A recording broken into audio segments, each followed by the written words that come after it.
الحمدللہ رب العالمین والصلاة والسلام علی سید الانبیاء والمرسلین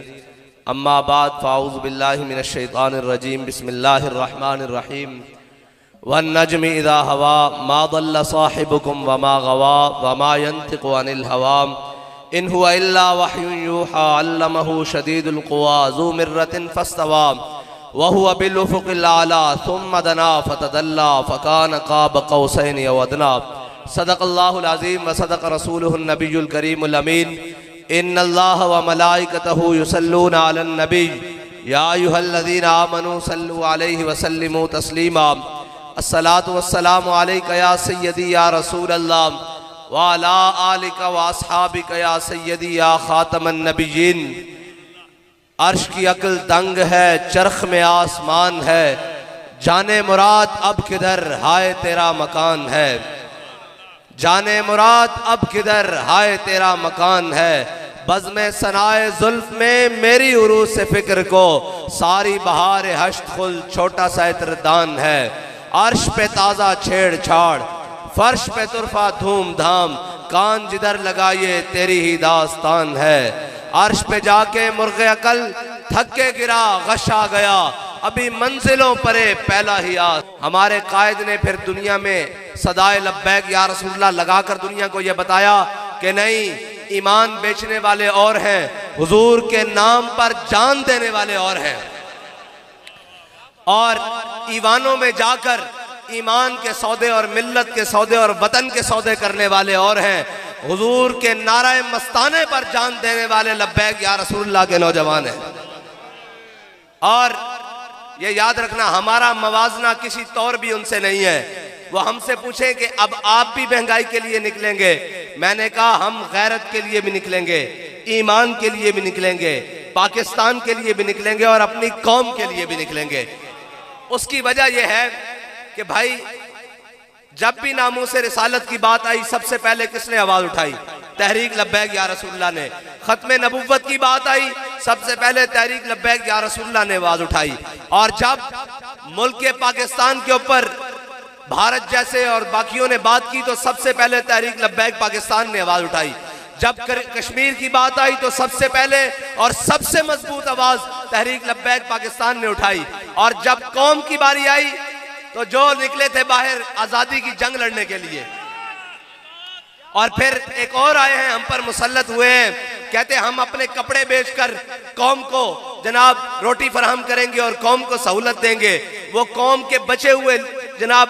لتڑے اور بچے ہوئے ٹاکیاں اور بچے ہوئے کپڑے بھی اتارنے پر مجبور ہیں تو پھر ہم نے جب سب کو دیکھا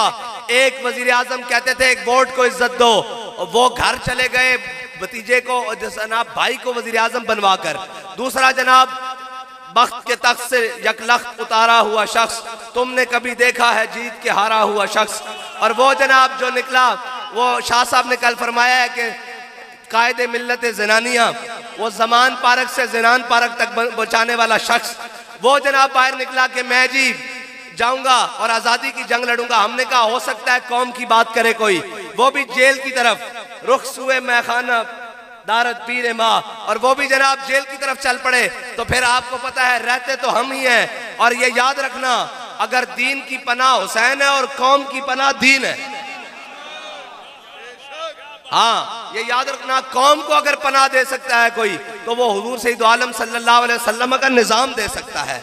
اور حضور سید عالم صلی اللہ علیہ وسلم کا دین دے سکتا ہے وہ دین دے سکتا ہے جس کے بارے میں اللہ تعالیٰ نے فرمایا الیوم اکملت لکم دینکم واتممت علیکم نعمتی وردیت لکم الاسلام دینا اور اسلام ہی دے سکتا ہے اسلام ہی پوچھ سکتا ہے جناب یہ دوسرا کرتا کہاں سے بنا ہے ان سے تو یہ بھی کوئی نہیں پوچھ سکتا کہ دنیا کی سب سے بڑی کابینہ وزیروں اور مشیروں کی رکھ کر دنیا کے سب سے بڑے نااہل یہ ثابت ہوئے ہیں اور جو کہتے تھے قوم کو روٹی دیں گے میں نے کہا قوم کی بیٹیاں جناب اپنی عزتیں بیچ کر روٹی کھانے پر مجبور ہو گئی ہے اور بے شرمو تمہیں غیرت نہیں آئی تم یہ کہتے ہو کہ جناب نواز شریف آئے گا تو پھر قوم کی فلاح آئے گا تم نے کہا اسحاق ڈار آئے گا تو ڈالر اوپر سے نیچے گر جائے گا میں نے کہا اسحاق ڈار نہیں تم سب کا روحانی ابا جو بائیڈن بھی آ جائے تو یہ ڈالر نیچے نہیں آ سکتا یہ ڈالر اسی طریقے سے آئے گا جس طرح قائد ملت اسلامیہ علامہ خادم حسین رضوی نے فرمایا تھا کہ سود ہم نہیں دیتے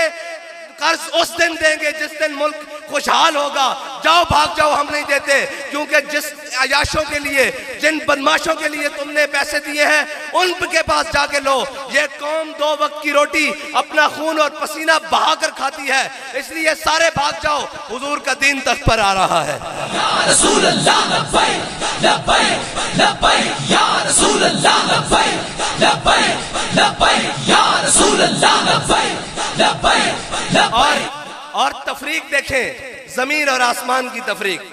یہ کہتے ہیں آپ مولوی لوگ کیسے لائیں گے جناب، دین کیسے آئے گا جی، یہ نظام کیسے بدلے گا؟ میں نے کہا 3 چیزیں ہیں جو تنگ کرتی ہیں۔ ایک ذات تنگ کرتی ہے، ایک ذات تنگ کرتی ہے، اس کے بعد رشتہ دار اور جناب قرابت دار یہ سارے یہ تنگ کرتے ہیں، اور اس کے بعد دوست اور تعلق دار تنگ کرتے ہیں۔ یہ 3 چیزیں ہیں۔ حضرت عمر بن عبدالعزیز خلیفہ بنے، مسجد میں اعلان ہوا، سرکاری فرمان جاری ہوا کہ عمر بن عبدالعزیز امیر المومنین بن گئے ہیں۔ مسجد سے باہر نکلے، باہر شاہی فرمان کے مطابق جناب گھوڑے، بگیاں اور جناب مشل پردار اور جناب وہ سارے نیزے تانے ہوئے بڑے بڑے کمانڈوز آ گئے۔ حضرت عمر بن عبدالعزیز نے کہا بھائی تمہیں کیا ہوا؟ انہوں نے کہا جی آپ امیر المومنین بن گئے ہیں، وقت کے حاکم بن گئے ہیں، آپ کی سیکیورٹی کے لیے، آپ کے پروٹوکول کے لیے آئے ہیں۔ حضرت عمر بن عبدالعزیز نے کہا بھائی عمر بن عبدالعزیز گھر سے مسجد تک چل کر ان 2 ٹانگوں پر آیا تھا، انہی پر واپس چلا جائے گا، یہ قوم کا مال ہے، بیت المال میں واپس لے جاؤ۔ یہ پہلی بات۔ گھر آئے، گھر آپ کے گھر کوئی جناب وہ کیا کہتے ہیں بنی بنائی پیرنی نہیں ہے، حقیقت میں بادشاہ کی بیٹی ہے، عبد الملک کی بیٹی ہے۔ عمر بن عبدالعزیز کے گھر عبد الملک بن مروان کی بیٹی ہے، اور جب وہ گئے تو جناب گھر آئے تو کہا بیگم آپ کو عمر بن عبدالعزیز چاہیے یا یہ مال و دولت، یہ باغات، یہ جناب کنیزیں، یہ خادمان، یہ سونے جواہر یہ چاہیے؟ انہوں نے کہا عمر بن عبدالعزیز ہوا کیا ہے؟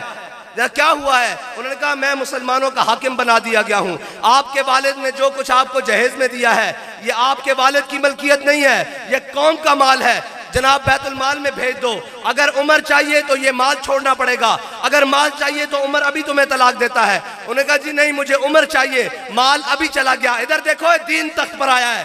اور نبینوں اور اندھو دیکھو دین تخت پر آیا ہے۔ ادھر ایک وزیر، ایک مشیر بنے، ایک مشیر جناب اس کا نوٹیفیکیشن جاری ہو، گاڑیاں بھر بھر کر آ رہی ہیں، صوفوں کی، پردوں کی، قالینوں کی، اس کے بیگمات کا سامان۔ کیا ہوا جی؟ صبح مشیر صاحب جناب حلف اٹھا رہے ہیں، وزیر صاحب وزارت عظمیٰ، گاڑیاں آ گئی ہیں پروٹوکول کے لیے۔ ادھر دیکھو دین تخت پر آیا ہے، جو کچھ گھر میں ہے وہ سارا لاد کر بیت المال میں جا رہا ہے۔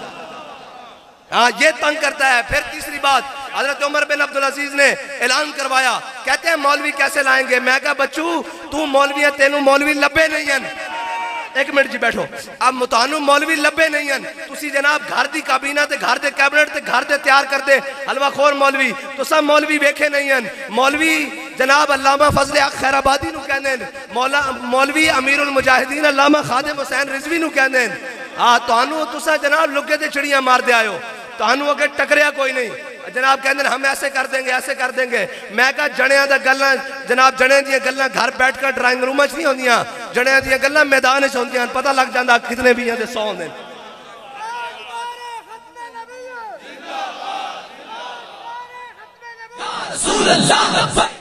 اور تیسری بات جڑی چیز تنگ کر دی، فرا گوگی تنگ کر دی، ملک ریاض تنگ کر دا، اے دوبارہ سین کرنا چاہتے ہیں، لے آؤ۔ وہ جناب اپنے اپنے معاہدے لے آیا، کوئی درخت کی چھال ہوتے لے آیا، کوئی جناب کپڑے ہوتے لکھے لے آیا، کوئی جناب چمڑے ہوتے، کوئی کاغذ ہوتے، اس زمانے جس طرح معاہدے لکھے ہوئے سن وہ سارے لے آئے۔ حضرت عمر بن عبدالعزیز نے سامنے کھڑا کیتا، فلاں جاگیردار آیا، میں اتنے مربعہ دا مالک، میرا فلاں بن فلاں فلاں اموی شہزادہ، آپ نے ساریاں جاگیراں جمع کیتیاں، کاغذ اور چمڑے سارے جمع کیتے۔ آپ نے فرمایا بھئی عشاء دا نماز دا ٹائم ہے، چلو نماز پڑھیے۔ جدو نماز پڑھ کے نکلے آپ نے اپنے جبے دی بائیں جانب تو سارے معاہدے باہر کٹے اور دائیں جانب چو کینچی باہر کٹی، کٹ کے تے سارے ایک کر کے قطر دیتے۔ فرمایا نس جاؤ سارے، ایک قوم دے غریبہ دا مال ہے، تہاڈا مال نہیں، تہانوں اس دی لوڑ نہیں، چلو باہر جاؤ۔ اینج اسلام آندا۔ ہاں تاریخ کی لکھ دی، پھر تاریخ لکھ دی جڑے رات دے اشرافیہ سن نا، رات دے اشرافیہ صبح ہون تو پہلے پہلے فٹ پاتوں تھے بہ کے حساب کر رہے سن ساڑھے کو بچے کیے۔ ہاں اسلام آندا اینج کر کے۔ ہاں پھر جناب گھڑیاں چوری نہیں کرنیاں پہنیاں، پھر جناب زلفی بخاری نہیں رکھنا پہندا، پھر اون چودھری نہیں رکھنا پہندا، پھر آہد چیمہ دے جناب بینک اکاؤنٹ جو 18 ارب روپیہ برآمد نہیں ہوندا، پھر جناب مقصود ٹیلر دے جناب اس دے اکاؤنٹ جو ارب روپیہ برآمد نہیں ہوندے، پھر جناب خان سامیہ اور جناب نائیاں دے جناب انہاں دے جناب کٹنگ کرن والے دے اکاؤنٹاں جو ارب روپیہ برآمد نہیں ہوندے، پھر تا عمر بن عبدالعزیز دیاں بیٹیاں جناب بادشاہ اپنے والد صاحب نو ملن آن تے منہ تے کپڑا کر لین. انہاں کہا حضرت عمر بن عبدالعزیز نے اپنی بیوی کو پوچھا بھئی انہاں نو کی ہویا؟ انہاں کہا انہاں دے گھر سالن نہیں پکدا، کافی دنوں تو پیاز نہ روٹی کھا رہی ہیں، انہاں دے منہ چوں بدبو آ رہی تاک کپڑا اگے رکھیا. پھر اسلام ایویں آندا، ایویں نہیں آندا جناب اے بڑی بڑی کیبنٹ اور بڑے بڑے وزیر اور مشیر رکھ کے کہنے جی آپ کے پاس کیا پلان ہے؟ میں نے کہا ہمارے پاس پہلا پلان یہ ہے کہ اپنے اشرافیہ کی عیاشیاں ختم کرو، غریب کو 2 وقت کی روٹی دو، پھر آگے معیشت چلتے ہیں، دیکھتے ہیں کیا کرنا ہے. کہتے ہیں آپ کے پاس پیٹرول کے متبادل کیا پلان ہے؟ میں نے کہا ہمارے پاس پلان ہے، مجھے یہ بتاؤ کہ مراکے کی زمینیں جناب چونک کی گلیوں سے میں ہو کر آیا ہوں، گٹر کھلے ہوئے ہیں، برے حال، اور جناب بانگ کے دن، اور جناب یہاں پر رہنے والے بسنے والوں کا کیا گناہ ہے، اور ڈی ایچ اے والوں کا کیا جناب نیکیاں ہیں اس قوم کے لیے کہ ان کی روڈیں بھی صاف ہوں، ان کے اشارے بھی بنے ہوں، ان کے انڈر پاس بھی بنے ہوں، ان کے سیوریج بھی صاف ہوں، ان کی پانی کی نالیاں بھی صاف ہوں. اور یہاں بسنے والوں کا کیا گناہ ہے کہ ان کے پاس جناب گلی بھی صاف نہ ہو، نالی بھی صاف نہ ہو. لیکن ان کا بھی دوا ٹھیک ہے کہ 70 سال سے نالیوں پر ووٹ دے رہے ہیں، ابھی تک نالیاں بھی نہیں بنی ہیں جی. اور انہوں نے کیا کیا ہے قوم کے لیے کہ ان کے لیے جناب علیحدہ جناب سیکیورٹی سسٹم بھی ہے، چوکیاں بھی بنی ہوئی ہیں. یہ کیا کیا ہے انہوں نے؟